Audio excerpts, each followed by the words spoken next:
Hello, everybody. Welcome to Spin Cycle Podcast, the podcast talking to the personalities, the groups, and the brands that make cycling in the UK and London an incredible place to be. This week, really great group. Donna, who we had on a couple of weeks ago, is also a member of the group. I know a lot of you are aware of them, and we just really want to get them onto our podcast, especially the work they're doing about spreading, having more diversity, both in gender and personality in cycling. It is Elena and Row from 10IronWomen. Guys, welcome to the podcast. Hey. All right. So, if you listen to it for a long time, we typically break the podcast into three component parts. That's who are you and how do you get into cycling? Part two, we'll get Elena and Row to tell us about 10IronWomen and the incredible work they're doing getting more women into the sport and performing their first triathlon. And the third part's obviously going to be our Q&A, usual round of questions and whatnot as well. So, Elena, maybe we'll start with you. Maybe you tell us who you are and how you got into cycling. Yeah, I started into cycling just because in 2018 a friend asked me if I wanted to do an Ironman. So I was just running at the time, and yeah, she asked me, "Do you want to do an Ironman?" And it's like, well, yeah, I'll do it with you. And that's how I got into cycling. And I'm really glad that I did my first triathlon because that's how I got into it, and I love cycling. I will say that I do more cycling than running at the moment. So. And Ro, how about yourself? I've a similar story really to Elena. I got into cycling mainly because I'd entered a triathlon, and yeah, obviously with one big component being the bike. I already had a road bike, but I'd already bought that previously because of a previous triathlon. So really got serious. I really started seriously cycling because of training for the Ironman. A little bit different to Elena. I think I have a bit of a love-hate relationship with cycling. Maybe I'm still getting into cycling. I have days when I think it's a really great sport, and then other days when I'm like, no, I much prefer to be on 2 feet. So yeah, I hope I get to the point where I love it as much as Elena does, but we'll see.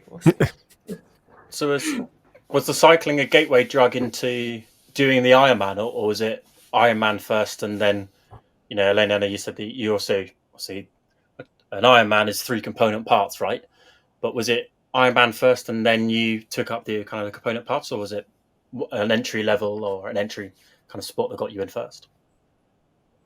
Yeah, so I just signed up for an Ironman and I didn't really cycle. I had bought a road bike because just that year, because I really wanted to start cycling more. I had some friends that cycle, but I had done a long ride and then I hadn't done anything. I hadn't touched a bike. So I kind of wanted to start cycling, but it was the Ironman that really made me start cycling. And then obviously just I started training for it, and I really enjoy the long rides with my friends, and that's how I really got into cycling. So I didn't do much cycling before at all. Fair enough. So that first Ironman? How was that? Ro, how about that? How about for you? How was your first Ironman? Because it's a thing that people, it's a milestone in their life for a lot of people doing the first Ironman, right? Yeah, definitely. Huge achievement. I think it will always be etched in my memory. I think that feeling of finishing that Ironman, but I think mainly also because we'd done it as a group of 10, so it wasn't just the Ironman; it was the journey to the start line. And obviously, as we've said, it was the gateway into cycling and into some of the other things for us, like swimming and running. Some of us were not as strong in those disciplines either. So we'd learned so much and come on so much as just athletes in general. The Ironman itself was just like the victory lap, really. It was, so, and also just full of loads of emotion and experience because of what it took to get to that end point, really. So did you do any sports before you just started deciding that you do Ironman, or were you I guess when you were like growing up in like teenagers and kids, were you always into sport, or is it something that you found in like more adult life? Yeah, I can go first on that. Yeah. So I've always been into sport. I can't remember really not being into sport. I think I started running track, or I did athletics when I was younger, and I joined when I was old enough to. At the same time, I also learned to swim and swam for club. Um, I think my mom got me into that because she's not that confident at swimming, so she didn't want that to happen to me. So then I was swimming and running, and I managed to keep on doing that all throughout uni. Played a bit of water polo, and then only when I left uni, I started getting into a bit more of the long distance running, half marathons, etc. And then that led me to a running crew in London, and that's where I met Elena. Yeah, and just to say that Roy is an amazing swimmer. Really good, always first out of the water. It's totally the opposite. I have to train a lot, and the gains are very tiny on the water. I didn't do that many sports when I was younger. So, I mean, the usual, I did play a bit of basketball in school, and I started running a little bit when I was at uni, but just because I wanted to be, to lose weight or to don't put on weight, like, not because I really enjoy it. And then I went to the gym, but not really that much. I didn't do much of sports. But then when I moved to London, because I'm from Spain, as you can tell by my accent, I joined a running club where I met Ro and the other some of the other OGs in 10IronWomen, and that's when I started really getting. I really got into running, and then through the Ironman, I really got into cycling and triathlon. So yeah, here we are now. So is it when you did your first Ironman, was it 10IronWomen? That was all of your first Ironman in that case. Was it sort, not to get into the second question already, but it sounds like 10IronWomen and your first Ironman were the same journey essentially, right? Yeah, that's how we set up 10IronWomen, because so Sarah, one of the OGs, she said, "Oh, I saw two women that did an Ironman, and I think it will be really cool if we do it." So she asked me, then she asked another friend, we asked Ro, and Ro is very organized. So as soon as we asked Ro was like, "Okay, here is a list of Ironmans. This is what we could do. I think we should select this one." And things started to move very quickly, because initially we were like, "Yeah, let's do it," but nothing was happening. We had this WhatsApp group. And then when we added Raw, it's like, fuck, things started moving. Like, we had a list of Ironmans. We finished there. We started asking a lot of people. And one day after we went to our running club, we had done a run. And Raw was like, "Okay, this is the list. I think we should do this one." And we all signed up there. So that was in 2018. And we signed up. We asked so many people, and it was only 10 people that decided that they wanted to do it. And we signed up there, and that's how we started that 10IronWomen. Amazing. Nice. I don't remember being. I do. Do you know what? Maybe with that in mind, we head to section 2 and we hear more about 10IronWomen actually.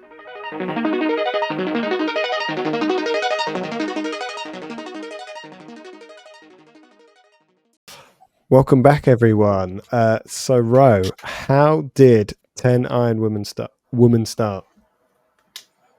So 10IronWomen started because of one of our friends, Sarah.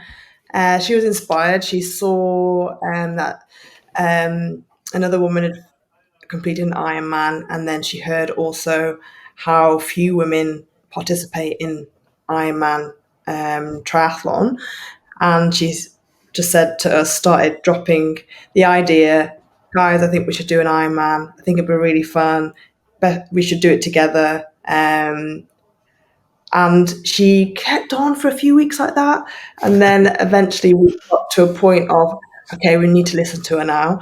And yeah, we started looking into what an Ironman really was, because I don't think any of us realised at that point. Yeah. And then decided, okay, let's do this. Why not? And I think the majority of us were all running with Run Dem crew at the time.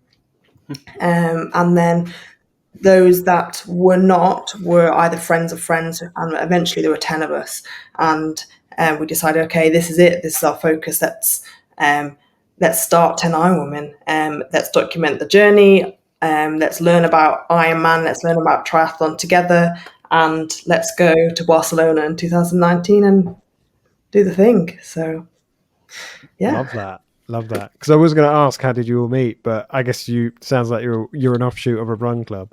So was the predominance that everyone kind of knew about running but didn't know about cycling and swimming as much? One of the girls that joined was a cyclist, actually. So yeah, pretty much all of us were runners. But then one of the OGs, well, Lucy asked one girl that she had done the ride across Britain with, and she was a cyclist. She was not a runner. So we had 9 runners and 1 cyclist. Was there a point, Row, where you thought, why have I signed up for this? Like, running was great. Why have I decided to take on like two more sports? Probably my first descent on a bike. How did it go, and where was it? I think it was somewhere around Hampstead Heath, and it does involve quite a bit of screaming. My husband still reminds me of that moment. It was not that steep in hindsight. But yeah, I think that might have been it. So Roy is an incredible climber. He's so good at climbing. He doesn't do much training, as he will go and just go super fast on the uphills. But then on the downhills, he's just like, ah! Yeah, we've all got our weaknesses. And that's definitely mine. How was it, I guess, for you guys going from, the run club to, like NJ said, picking up 2 other sports as well, right? It must be quite a lot of stress on the body. Also, you've got full-time jobs. How was it kind of converting to going, right, I'm going to do this Ironman and this is what I need to do to complete it, and even, do as best as I can, really? Yeah. It was tough. It was tough because you have so much to learn, like for a new event, and you have 3 disciplines, and the training is tough, but it's also learning everything, like it's just the cycling, swimming, running, but also you need to know what to take for an Ironman, like the transition. So it can be quite stressful. I think towards the end of the training, we were all a bit emotional, and also learning to cycling, just you've already signed up for this event and you're trying to learn how to cycle, how to clip in, I remember we've told this story a few times, but like the first ride that we did as a group, we had someone that sent us a message on Instagram, and he's like, "Oh, can I join you for this ride?" And it's like, "Yeah, sure, join us." And she was training for an Ironman, but she was a proper cyclist, and she had been training for a long time. So she knew what she was doing, but we didn't. So we were planning to go to I can't remember, to Kent, to Whitstable, and I had to chaperone one of the girls I had to pick her up at her place, so that because she didn't feel very confident on the bike. And then we were cycling to the meeting point, and she fell off. She was almost crying. It's like, it's okay, it's all fine. Like, then we met everyone. When we were on the first hill on the ride as well, there were a couple of people fell off the bike because they were new with clipping in. Mm-hmm. And we were like, fuck, this girl probably thinking, who are these 10IronWomen? They don't know what. She knows us. We are still in touch with her. She's very proud of some of us. And it was a disaster. We had to abort the ride as well. It started hailing, but we always remember that because it was like, fuck, we've come a long way from that ride to now being doing, like, we are doing many other events and an Ironman. So it's quite impressive. I think that's probably also one of the great things about 10IronWomen and why we wanted it to continue is because we went through all of that together.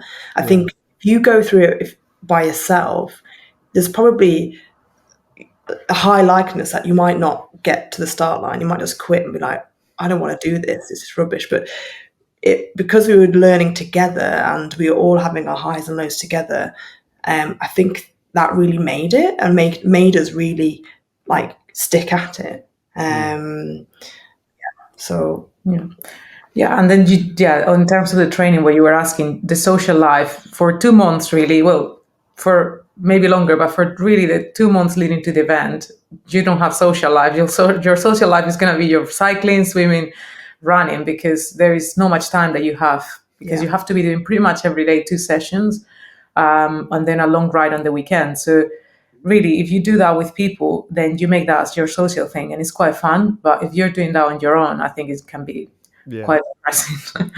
So what would I guess a typical week look like? I guess if you're building up for, I guess not week for, what I'm trying to say is a month before the event, what were your typical weeks looking like? As you mentioned, you were training twice a day. So would that be like a swim in the morning and then like a run in the evening every day kind of thing?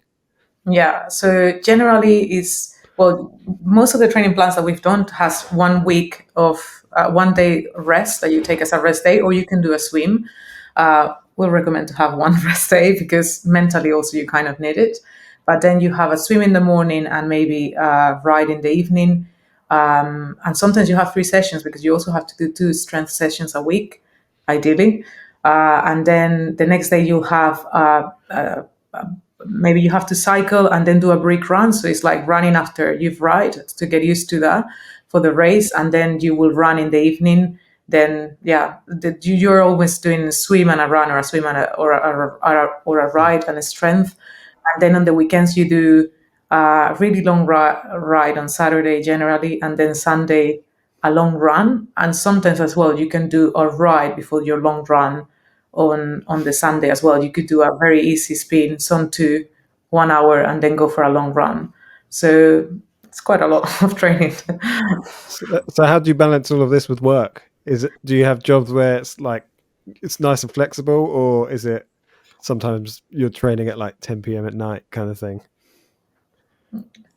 Yeah, I mean, my job has an element of flexibility, but generally being a scientist, I don't have a lab at home, so kind of need to go on site for that. I think I was just very organized with my day. Really, I remember doing quite a few lunchtime runs, when on those easier runs where you don't have to do intervals or anything like that, and you could just go run for an hour. At least I could get that done. But the majority was get up early, get to the pool early, swim, do a full day's work, get home, and either run or cycle. And I did a lot of my weekday cycles, especially on the turbo, because it's just more time efficient, I found, myself at least. And then it means that once you've finished a session, you just need to go downstairs to the kitchen and eat and sleep. The other thing as well is that, we are not professional athletes, and we are not influencers that we just have all the time to train. We have jobs. So if you miss a training session, is what it is. You don't have to really worry. As long as you follow the training plan, more or less, if you miss a training session 1 day here and there, it's not the end of the world. And also, we are not following when we were doing it, we were doing a mix between the intermediate advanced plan. So you know that you can still do less training in your plan and still do an Ironman and do it properly. So it's quite tough. Both of us qualified for the Ironman World Championships this year. Amazing. That's I amazing. was not doing it because he said I don't have the time, but I stupidly said I will do it. It's all over the place, but yeah. So do you? As you mentioned about, I guess, training plans, was that something that you developed as like 10 of you, like, oh, we should do like this, and then you found resources, or is one of you a coach, or did you collectively get a coach? How did you, I guess, structure out these training plans? Yeah, so we first started using this training plan. It's a book really by Don and Melanie Fink, and I think we had just Googled how to train for an Ironman, and that came up top. And it is a great book actually, because it has 3 different plans in there: beginner, intermediate, and advanced. It also talks about nutrition and strength and etc. So we when the first time we did it, the 10 of us all followed that plan or a variation of the plan. And that was really useful because it meant we were all doing similar sessions, especially the weekend long rides and long runs. We knew, okay, it's a 2-hour run or something. So we could train together. Since then, we have moved away from that book, and we are working with a coach called Celia Boothman, and she's put together some plans for the next wave of women going training for Ironman. But none of us were coaches from 10IronWomen to begin with. We have some coaches now in the community, but we would really, it was literally, let's just Google how to do this. Yeah. Yeah. That's how we did. And then obviously we are not coaches, and we engage with Celia, which is great. Obviously we've now done 2 Ironmans each, and we have an idea of how our training plans should be. And we really think that the training plan that Celia has put together is really good. And yeah, we follow her training plan. And last year, another coach as well, she helped with the training plan. So both training plans were great. And most of the girls that followed it, they said they were great. So yeah. It's amazing. I mean, we understand where 10IronWomen started, and there was 10 of you. How many are in the crew now? Well, we have over 100 people for sure, but it's have like a membership where people have to sign up. Like if you come to a ride or a run, and if you want to be part of the crew of the community, you are part of the community. We want everyone to be able to feel part of the community. We have a WhatsApp group where people can ask questions as well, and we have different groups for different races that we are doing as a target race, that we say, okay, let's do this, and we are going to be there, and we are going to get a group of women to do this race. Maybe we will implement a membership that will be free in the future, because just for us, just to have an idea of who is joining. But at the moment, we don't have that. So I wouldn't be able to tell you exact numbers, but definitely over 100 people, because we have over 100, almost 200 people in the WhatsApp group. But I think a really good measure of where 10IronWomen has evolved to is when we did Ironman Barcelona last year, and we had 50 women on the start line, and we'd gone from just 10 of us in 2019, and there's a picture of us all there, and there's 50 women, and they're all there because they found 10IronWomen, and because of that, we were the biggest triathlon club in Barcelona then. Amazing. And that also includes triathlon clubs that have men in them. Yeah, it was a really great experience. So it's a really good measure of how far we've come. So we need to keep growing on that. Yeah, and to give as well a perspective on the numbers, like in Barcelona last year, the number of participants was around 3,000 in total. And from those 3,000, less than 300 were women. And from those women, over 50, because I think we were 52 or 53, were from 10IronWomen. So, like the numbers are there is a bit of a big difference there between men and women. Do you find that having 3 different sports is the barrier to entry cost-wise? Is that mainly all because of the cycling aspect, or does running and sort of swimming also have its like hidden costs? Well, cycling is the most expensive, but a triathlon is. You think cycling is expensive? Then do a triathlon, and that's you have to buy a wetsuit. Like I mean, it's mainly the wetsuit in terms of the kit, but paddles, like all this stuff for the pool.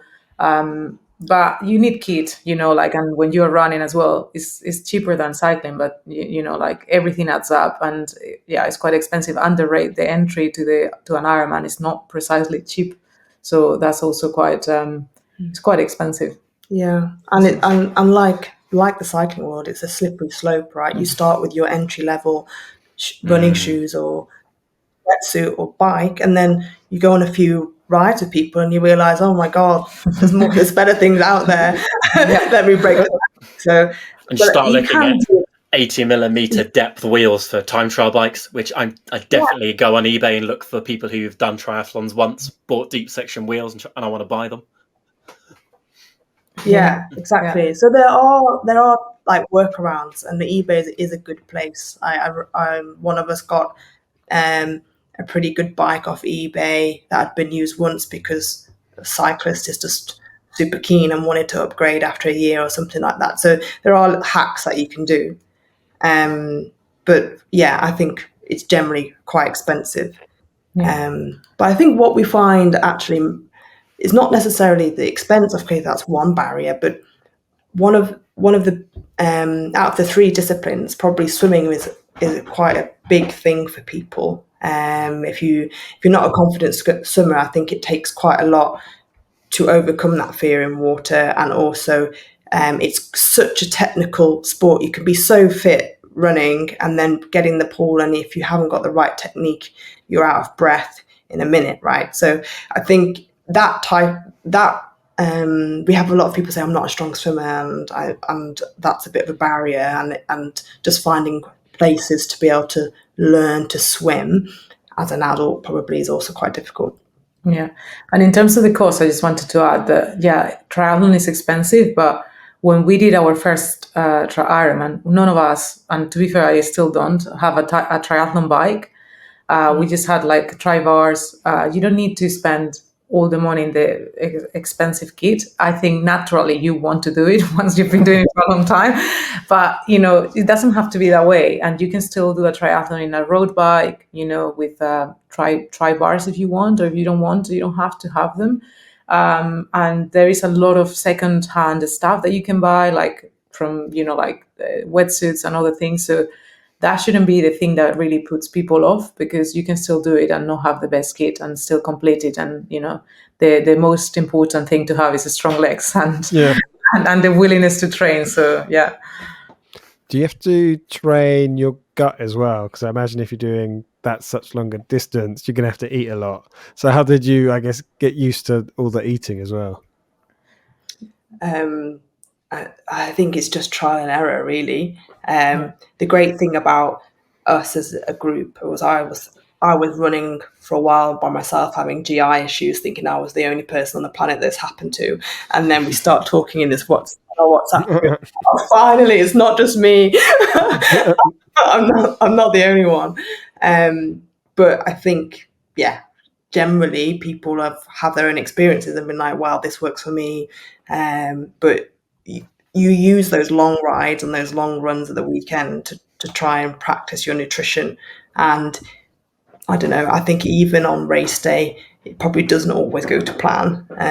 And you can't eat as much. There's like, I've had too many gels now, I can't eat anymore. But as long as you train with it as much as possible, I think there's the less sweet stuff works for me, really.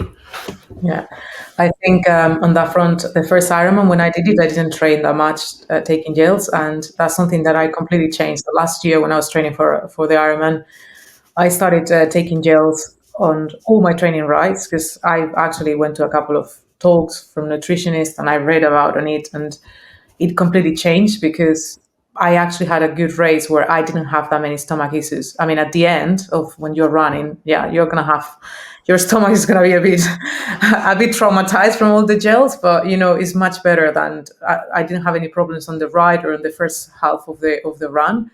So training your stomach to consume gels is important, and also try different things, because I now know which gels work for me. And, gels are quite expensive. But you'd also just try different ones, because not because something is the most expensive or the thing that everyone takes is the best thing for you. So just try different things and see what works. Amazing. There is one question that I think is very important that I haven't actually asked you, and that's about your goals of the 50-50 gender split. So we'll start with Row. How do you, how do you see,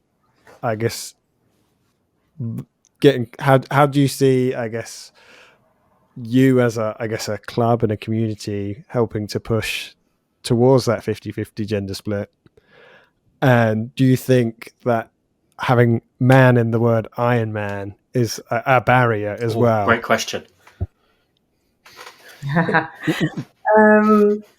So I think So one of the key things when we looked at the stats for Ironman was really that the stats for women are quite low in terms of participation. Depending on the event, it can be between 10 and 15% really, which we want to improve. It's obviously really motivating when we managed to get so many women to the start line last year. But still, even then, we don't manage to make a big dent in that participation. But I think generally, if we just keep growing and keep the community growing, and now, as you've heard from Elena, we've got Bristol, Edinburgh. I think over time it will evolve and naturally, probably not at the rate that we really wanted it to, but the fact that we're out there and we're representing women of all shapes, sizes and experience levels, I feel like we will get there. And maybe it's not in Ironman, maybe it's in a different event, but I think just being there and representing is really the start. So let's see where it goes. In terms of Ironman as the name, I don't necessarily think I don't think Ironman should change their brand name or anything like that. I think we should just see it as for what it is, as a brand name. And what we do need to do is just more educate people around what Ironman triathlon is. And actually, one of the questions I remember getting when we started our journey to Barcelona was, "Oh, so what's the distance for women?" And I was like, it's exactly the same, right? So let's just like educate people about how far it is, how that we do the same distance as men. And I think if we can just get more women to the start line and more women in the photographs, then that will happen naturally. And it doesn't really matter. Like, people can say, "Oh yeah, you're an Ironman," and it doesn't matter if you're not a man, right? So that's fine. It's just more changing perspectives, I think, and just being out there representing. How important is it for, I guess, safe space for women's sport in general, and I guess especially Iron women? I think it's really important because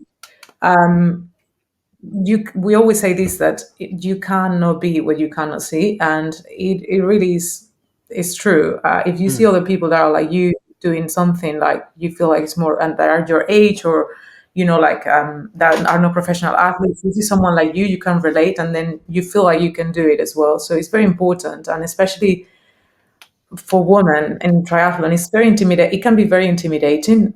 Cycling is very intimidating when you start cycling. I remember when I started cycling, now I'm confident, but when I started, I didn't want to go to any group ride. I didn't want people to have to wait for me, or I didn't want to fall, because I didn't know how to clip in. So having a group of women that are, like normal people, as we call it, like, is very important, because then people feel they relate to you, they join, and they feel encouraged to do this kind of thing. So I think it's super important. With I guess every club and community, there's going to be people who I guess might not get along. How I guess, and as you've I guess grown from 10 people to 100, how do you I guess ensure that there's a safe space within the 10 Iron Women, and if there is conflict, how would you deal with that? Well, we have been lucky. We haven't had any major drama, I will say, so far.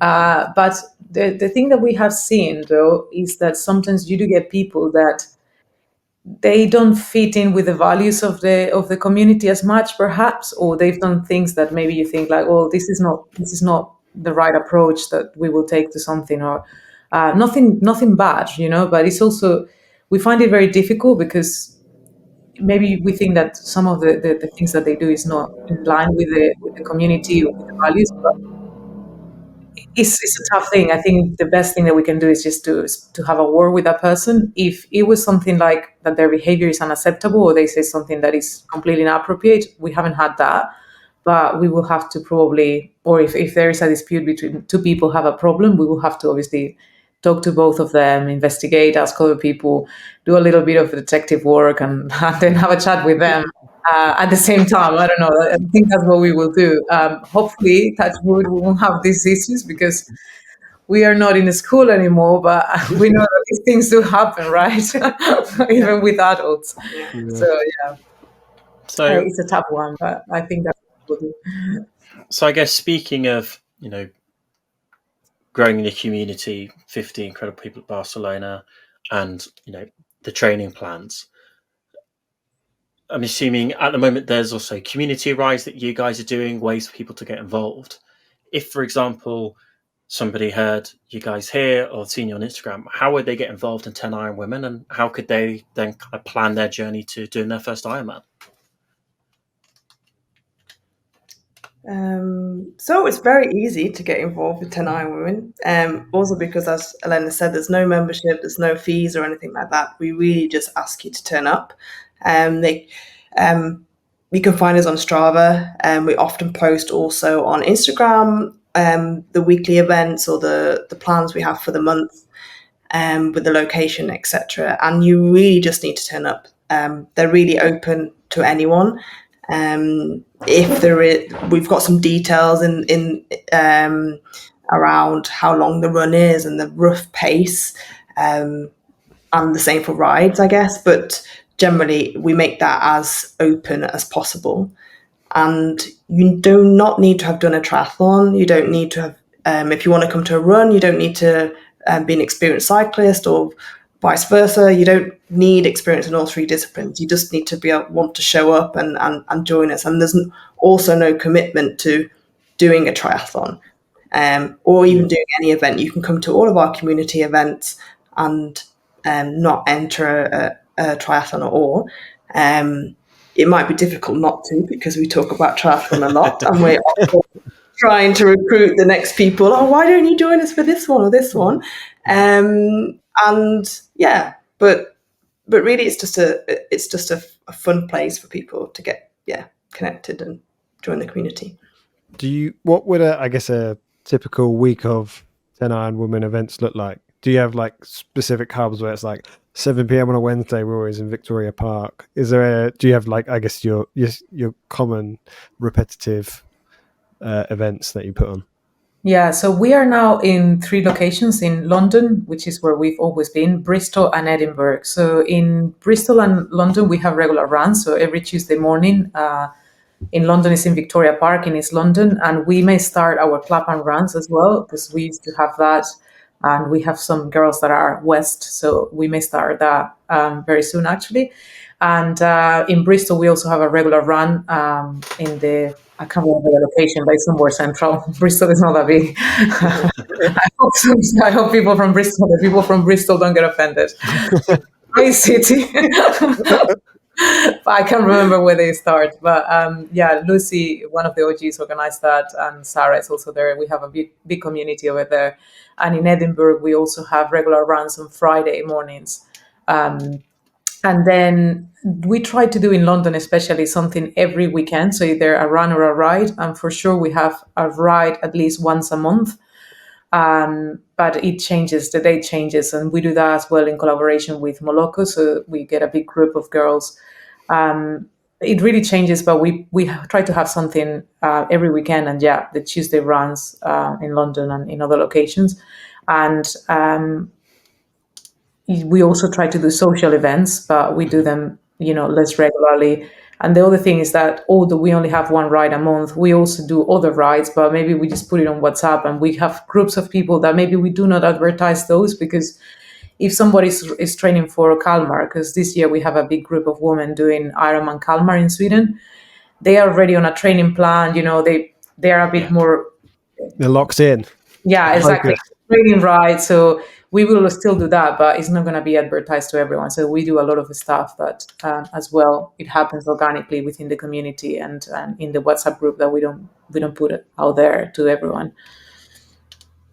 Nice. I just looked it up. It's Queen Square in Bristol. Square. Okay. Well, there we go. Can't be neglecting people from Bristol. Exactly. And then I know that a couple months ago, one of your members had a puncture and then a very nice man from Oh yeah. Slovenia named Mahoric came and helped you out. How did that? Was that just? Obviously, to it's us by about chance, that, 'cause but that is were either mental. of you there?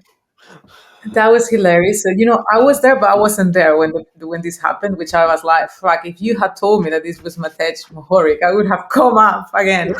So I was with two of the girls. We went to Nice to do the Ironman World Championships, the bike course, because it's quite tough. So we wanted to check it. And on one of the days that we were riding, we were coming down one of the hairpins, one of the climbs in Nice, and I'm a bit faster descending, so I was already like almost in the bottom of the hill, and then I saw that I couldn't see the two other girls. So I was like, oh, that must be something must be happening. I'm gonna stop. And then I saw that they called me, so I called them back, and he's like, "Hey, what's up?"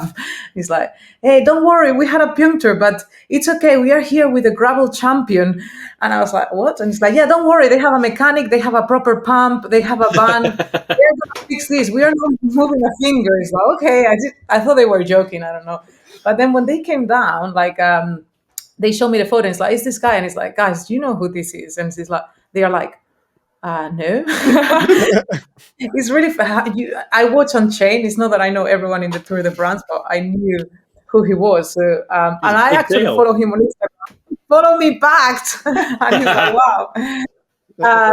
So yeah, they didn't have a clue who he was. They were apparently, it was quite amusing because he stopped. He was not cycling, by the way. He stopped there with the van. They were filming content on the day, but they saw that one of the girls, Sue, had a puncture. So they asked if she needed help, and they were like, yes. It was raining. It was super cold, and they're like, yeah, sure. And they say, well, maybe Matej can change it actually. And they were also taking content. So yeah, that was quite fun. And then also they asked me that they told me that they didn't know who he was. So when they asked, and their team told them he's the gravel champion, they were asking him like, oh, but if you're the gravel champion, why are you on a road bike? And questions like these. I don't know. The guy Matej apparently was super nice. He fixed the tire. So the puncture. So yeah, it was great. Amazing. I like that he wasn't riding, but in full kit. That's he was not riding. But I imagine he was riding for like some other content, but I just like to think that he just walks around in full kit. Yeah. That was like me today. I woke up this morning, I put my kit on, bibs, base layer, and like a jumper, so I could be on Zoom. And I said to my wife, I was like, if I put my kit on, it's one less obstacle for me doing Zone 2 on Zwift at lunchtime. And my daughter's at home, so I thought, put my daughter down for a nap. I'll do Zone 2. I did not. And if anyone's watching this on YouTube, the reason why my hair looks especially Lego-like today is I wore my kit all day and had a shower about 15 minutes before this podcast started. So I was just wearing full kit, cycling socks and a jumper all day on Zoom. No one could see below my waistband. But yes, I was one of those guys. I just wore a full kit all day and no intention of getting on a bike in the end. Well, you didn't have the intention. It just didn't happen. So we know where to find you guys. What's in the calendar for the 10 Iron Women? I know you said Elena, you've got the World Championships in the calendar. There's Ironman Sweden. What's the next milestone for you guys? What can people be expecting from 10 Iron Women? So, well, the two races that we have now that we are doing as a team is Swansea 70.3. We are doing that in the second week of July. And then we are doing Kalmar Ironman in Sweden. That's in August. And then we have a group of 11 women in our in 10 IronWomen that we are doing the Ironman World Championships in Nice. And that is on the 22nd of September. So those are the three key things that we are doing. Then we have other people doing different stuff. We are doing with other girls the Marathon at the Dolomites. It's an sportive in the Dolomites. Wow. So that would be, that will be interesting because it's the first. Oh, Roy is not doing it anymore. Sorry, I am. I was just going to say, I'm still doing it. I was going to do it, but not anymore. Digging her out. Yeah. we have a group of us doing that, which will be fun. Next time. Yeah, next time. It will be interesting because it's 1 week before the 70.3 in Swansea, and both of them are quite hilly. So we'll see how the legs are. But yeah, those are the main events. So yeah, people can. I think both of the Swansea is sold out and also Kalmar. So for this year, I don't think it's going to be possible to join us. But I mean, we will be putting together something for next year if somebody wants to join. And if somebody qualifies for the World Championships this year in any races, then they can also join us in Nice. Yeah. Amazing. Well, maybe with that in mind, we take a break and head to section 3 for the Q&A. Thank you.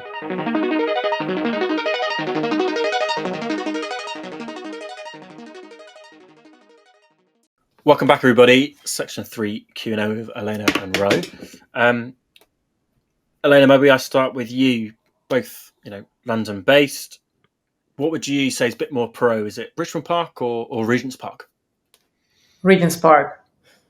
Ooh. It's a great Row, how about yourself? Yeah, Richmond Park. Oh, It's like, yeah. I'm a bit biased though. It's 15 minutes from where I live, so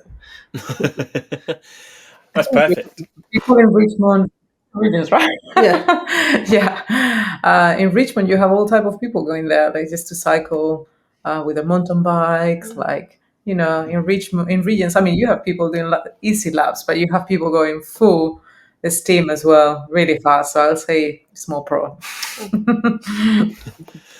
And how? Richmond is nicer though. Yeah, it has a bit more technical. Like there's definitely a few descents in there.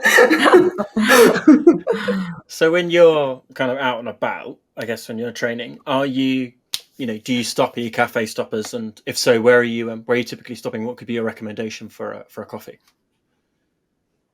Yeah, we really like Ethos Brothers in Essex. We are obviously northeast, so I am northeast, so go to Essex quite a lot. So that's a great cafe. There is one other on the way to Kent. I can't remember the name. That's pretty bad on me. But yeah, Is it the one in Westham? Is it on the hill? Is it the barn? No, I can't remember. They were so lovely. One of my friends had an issue, and they took her and drove her to the station as well, like with a band. Oh, so amazing. I can't remember. I should know the name because they were great. And it was when I went to Kent. I can't remember. Maybe it was. Yeah, I don't know. I'll try to find out. Maybe post on the. You have to say it on the next podcast. I'll tell you the name. Yeah, because I'm south in Twickenham, so I often go out to Surrey. But now I also can't remember the name. There's a cycling cafe in Esher. Giro. Hey, yes. Jordan. Shout out Jordan. Hey, Jordan, buddy. Love seeing you. Yeah, of course. Everyone stops there. It's a good place. And they have locks and everything. Nice. Yeah. We're massive fans of Giro. It's like I live in Ripley. So it's like half an hour for me to get up there. So yeah, shout out Jordan at Giro and Isha. I think it's arguably the most popular cycling cafe that we have from people on here. So yeah, shout out Jordan. Okay. Well, there I am, not being very unique.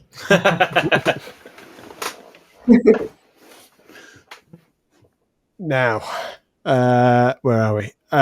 Usually we'd ask guests what their favourite climb is, but as you do Ironwoman, and there's 3 disciplines in it, what's your favourite swim? What's your favourite place to run? And what's your, I guess, favourite climb? By Rose's face, she looks deep in thought. So Elena, you're up. Favorite place to swim? I don't go as often as I would like, but Sepperton Lake is really beautiful. And it's just outside of London, and it's crystal clear water in a lake. It's really nice. Ro, you go there a lot, so maybe that's your favorite place. Yeah, she just took my favorite place. I do go more to the reservoir in Stoke Newington because it's closer. And favorite place to run? I'm gonna say Vicky Park because that's where I run. Obviously, there are many other places, but that's local, and that's the place where I run the most. Favorite place to ride, or favorite climb? What do I need to say? Favorite climb. Favorite climb. It can also be a ride if you if you don't like climbing, we can do ride. Okay. We do climbing, but I mean, does it have to be a climb that I do like all the time? I would say Swain's Lane, because that's where I go to do hill Hey, climb. come on, Swain's Lane. Oh, Love it. It's not my favorite, as in, I cycle in better places, but it's local. It's something that, like you can go there and practice. So, let's go with that. yeah. Although there is a hill before Swine's Lane. So if you go on the left, which is actually, I find it a bit harder, which I quite like. Holly Lodge, that one. I'm very bad with names, but yeah, that's probably the one. I know every hill in North London, don't you worry. You're a proper cyclist. Triathletes don't have this knowledge. We're too busy fitting other stuff in. How about you, Ro?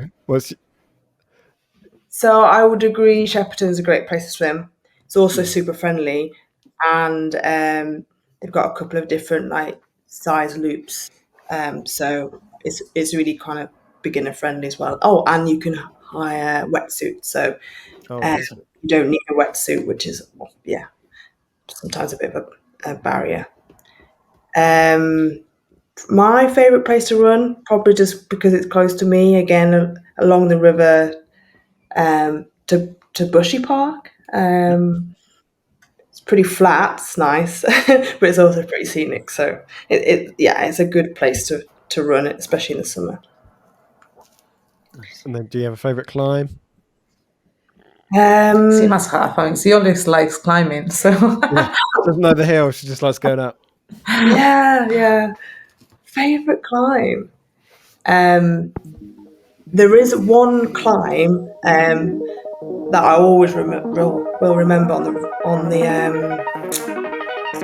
way to Brighton from London, called Cobb Lane, and it's really steep, to the point where actually you feel when you're climbing it, you feel you might go backwards, and I remember thinking, oh my god, I'm going to fall off this. But really, I think we talked about that climb for the rest of the journey on the way to Brighton. Yeah. So it's not the usual route, though, I would say. But it was like, it's also coming from a massive descent, and then you go up, and it's very steep. And I remember going like, even I was scared, because you are going down, and then you see this massive climb, and I was like, oh my lord.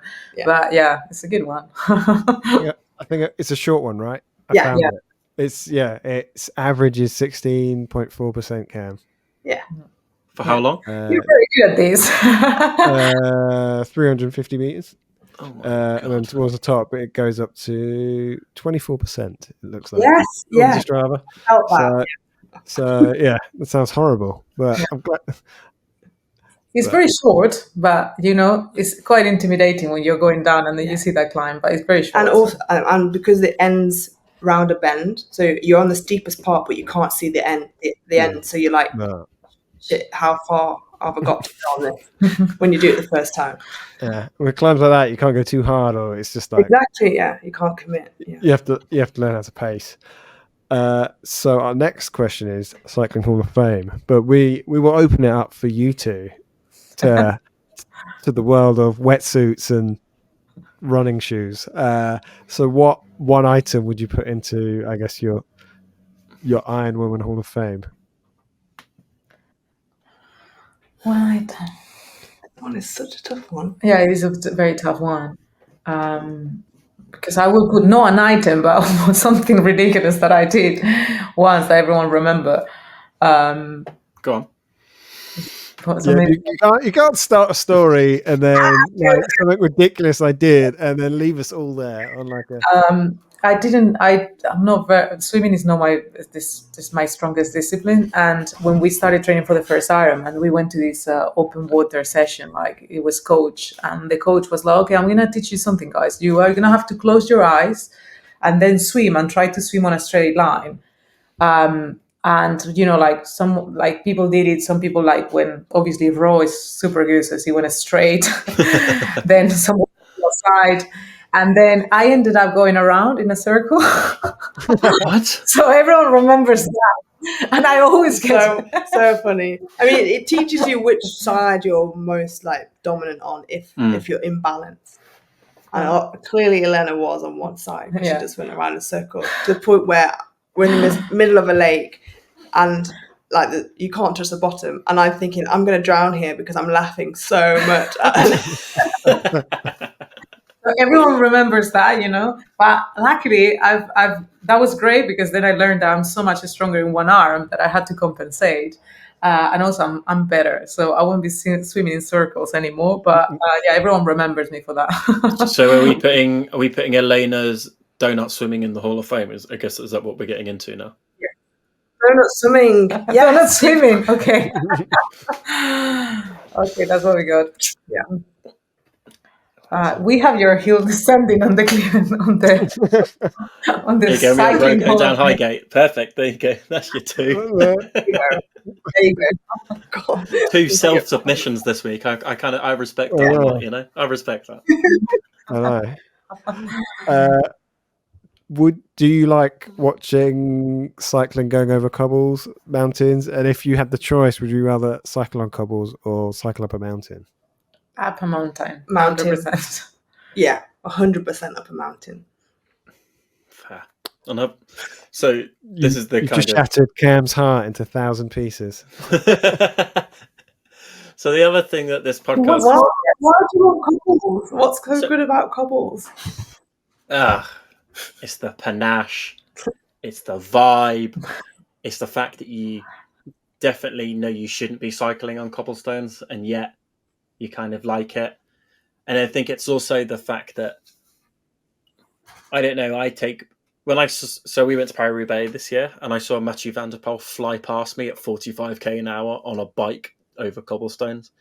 And it was just so otherworldly and impressive. I feel much more than a mountain, because a mountain I'm always a bit like, oh, okay, you can kind of understand someone's a bit lighter, or, they're just much more powerful.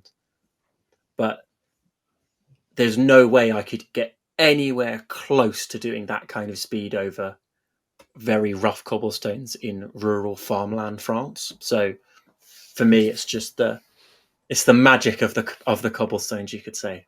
The aura. I'm quite romantic. Maybe that's what it really comes down to. Speaking of romance, the other thing that this podcast is quite well known for is the white bib shorts. Now, Elena's saying no, Rose saying no. Okay, fine. So maybe they aren't for you. But how about the kind of style thing in triathlon, right? You, like NJ said, kind of during the break, you wear the wetsuit for the swim, the run, and the ride. What's for you guys the kind of the triathlon fashion faux pas, would you say?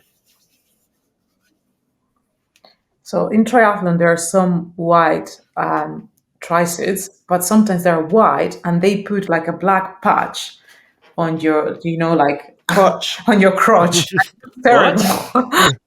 Yeah. So like there are some, I can probably send you a photo, but like there are some pro athletes that have white tri-suit and then on the crotch is black, and it just looks terrible. It's like, just don't do it. Yeah. Just draws your eyes. Yeah. Yeah.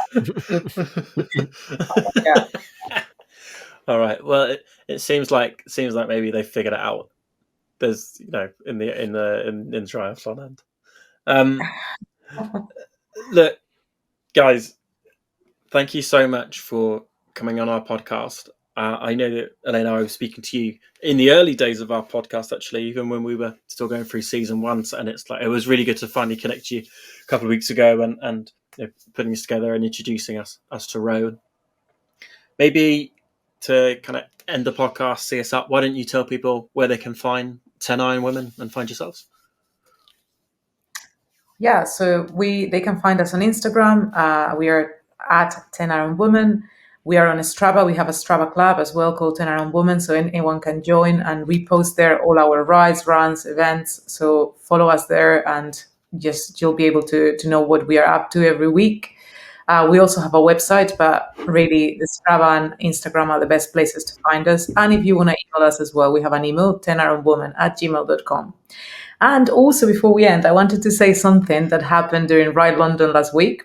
because maybe he will see this, because he will listen to this podcast. But I was doing Ride London, and there was this guy that saw my jersey, my 10IronWomen jersey, and he came to ride next to me, and he's like, I don't know, middle-aged man, and he's like, hey, guy, hey, you're from 10IronWomen. I follow you guys. I find you very inspiring, and I'm thinking to do my an Ironman. So I told him, do it. We were chatting for a bit. So anyway, Michael, if you're listening to this, do it. Sign up to Copenhagen. We are inspiring women, or that's what we try to do, but it seems that we are also encouraging men. So that's really great. And it was really heartwarming. So I just wanted to say that. Amazing. Well, guys, thank you for being on our podcast, and everyone else, we'll see you next time. Bye. Bye. Bye-bye. Thank you. Bye.